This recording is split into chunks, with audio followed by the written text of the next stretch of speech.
यह है हमार भूसा हुआ बहनी, 10,000 रुपए में दिया।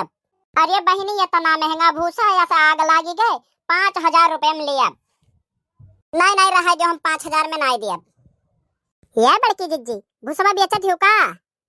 पूरे गांव ढूंढ डारन लेकिन भूसा कहूं नहीं मिला। अगर बेचत हो तो 10,000 रुपया ले लो, भूसा हम दे दियो। हाँ बहनी बेचत तो है तू ही ले लियो। हे बहनी ये कौन बात है, पहले हम आए रहन भूसा खरीदे, चलो 11,000 रुपया दिए थे, भूसा हम दे दियो। हाँ? हे बड़की जिज्जी हम 12,000 रुपया दिया, भूसा कहूं मिलत नहीं बा, भूसा हम दे दियो। चलो बहनी तब तू ज्यादा दिया तू ही ले लियो। हे बहनी हम 15,000 दिया लेकिन भूसा हम ही लिया। चलो ठीक है बहनी, हमें लगा था भूसा की जरूरत तो है, दियर बाद तो ही खरीद लियो, हम दूसरे जगह ही कहूं देख लिया। A few moments later. हाय लियो बहनी 5,000 तोहार कमीशन, जौन भूसा हमार 10,000 का जो बेचवाई दियो। जिज्जी और कोनो काम हुई तो बताइयो, ऐसे तोहार काम करवाई दे, अब हमार कमीशन हमें दे दियो।